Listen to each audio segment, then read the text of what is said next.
Okay, it got dark the other night, so I wasn't able to show all the coolant dripping, spilling glory as I took off these pipes, but you can see I was able to get this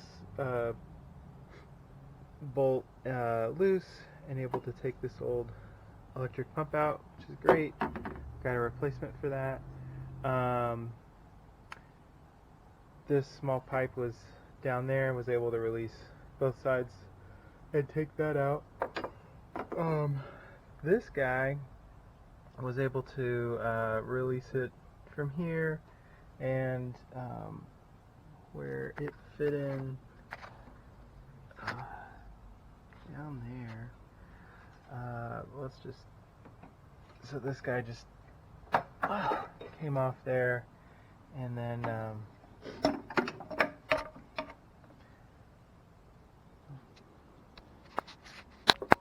that did take some coaxing to get off from down below. And these guys, so you'll remember we used the liquid wrench, and then the Jubilee clips just came off really easy. Shoot, looks like one of them fell off. And then this was able to pull out. Same thing at this connection here. And I just pulled this whole assembly out of there, and then had detached it down there. Just got that whole thing out. So, whole nasty pile of junk. Happy to get that out of there. Alright, so I'm going back over on step 6. It says take the top and bottom hose.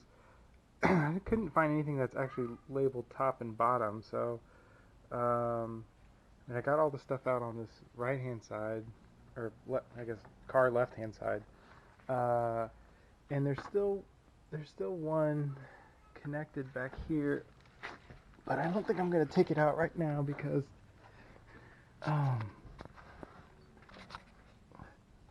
so you can see this guy comes off the radiator and then goes probably into the water pump inside the engine compartment. I don't really see good access. I mean, yeah, I could detach it here, but I don't see good access. You can just kind of see the screw, maybe. I don't know what you guys can see.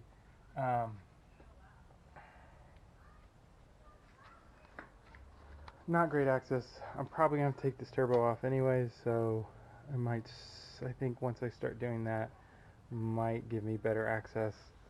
I don't know. Yeah, I'll skip ahead. I bet there's other things to do.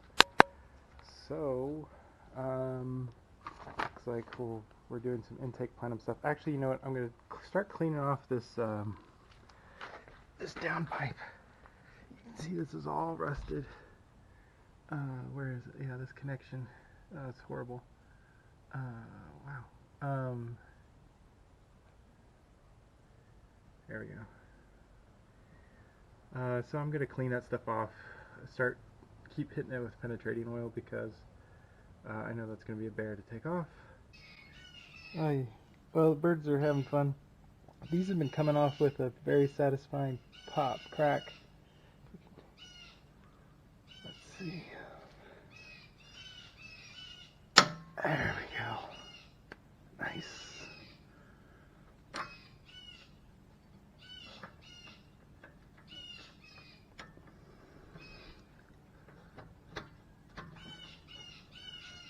Oh yeah. So that's nice. Okay, next up is taking off these hoses. I disconnected the throttle cable, and we're supposed to take off a lot of these hoses. So it looks like we've got evaporative emission control, recirculating system, and so we saw earlier that that pipe here had already fallen off, which was the EECS purge port that had already deteriorated and fallen off. we still have the ventilation for the ventilation system interior takeoff attached, so I'll need to label that. This one is the exhaust gas return system. So this pipe on the left looks pretty deteriorated as well, but that comes back to this. These two are attached through a solenoid on the left hand side. No, right hand side. They switch the sides of wherever the takeoff is. So this is the EGR and this is the EECS. So this one goes off. There's another cable that goes, or a tube that goes all the way back to the gas charcoal tank. So I'm going to label these guys and take them off, as well as this one. So I was able to take this hose off, which is the 22 on this diagram, which is the secondary throttle vacuum takeoff.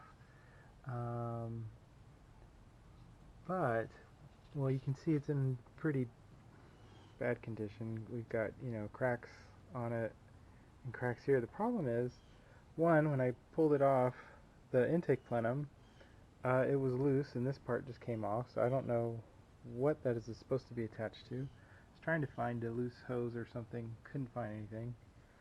Second part is, look, there's these indentations where someone used to be zip tied, but it's not there anymore, so someone has been in here pulling this junk off before me at some point. So hopefully this might be contributing to some of the rough idling and running. We will see. Alright, so we've been going through. We've got, we took off the boost gauge and the map sensor. I went ahead and just was able to unscrew that. Boost gauge, just went ahead and pulled that off and tucked it over here for now. The map hose, I'm just going to leave back here, but I took the sensor off and stowed it so I don't break it again, because I've broken it once. And the last thing that we need to take off is this brake servo.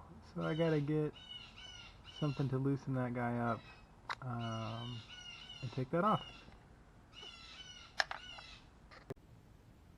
Okay, I don't know how many hours later, finally got this brake servo hose off, because some idiot had put on a 1/4 inch Jubilee clip instead of something metric like everything else.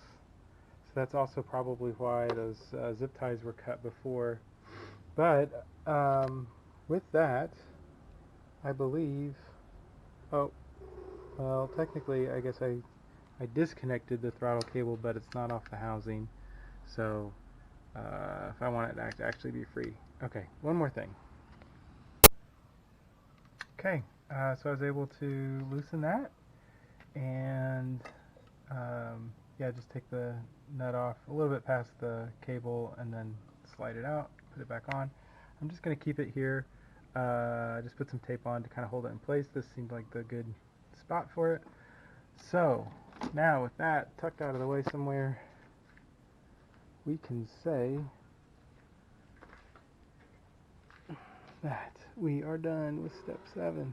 Alright, I like it. Ooh, onto the clutch. Yikes. Alright.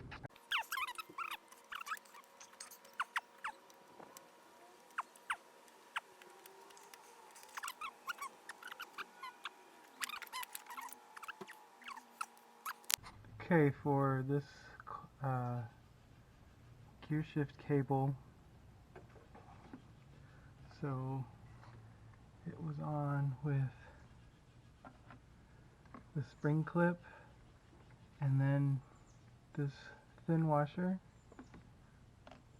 and then this was sitting so it was washer side down, and the rest of it looks like it's integral. Oh, maybe it comes up. No, it's integral to the thing, so leave that on. Alright, and now I will try to do the same to this guy.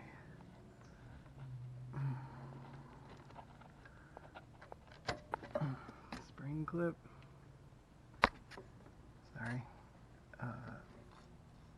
Thin washer. Another thin washer. And then the assembly.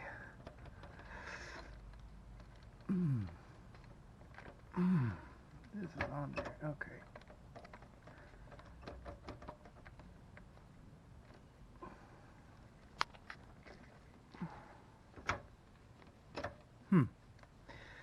Well, it's gonna take two hands, I think. Okay, I got it off, and so you can see it was this side down, and then it looks like there's two more washers on after that. So next is I gotta pull out these guys, and then I believe this will be free to just slide out and be free of this housing.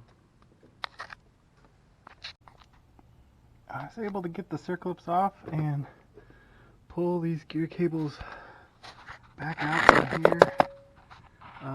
Boy, that was tight, pulling them this way to yank them free, and then I'm just having them hang down so they'll be out of the way, out of that gearbox.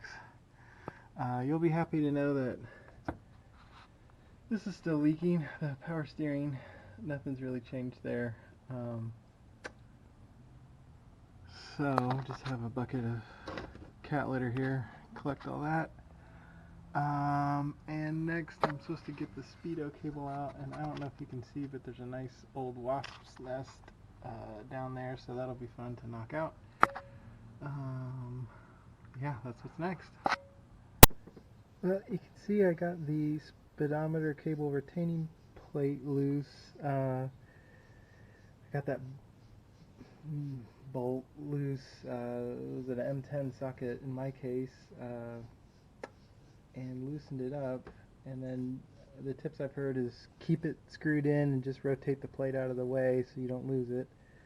So supposedly this whole speedometer assembly is supposed to just pull right out.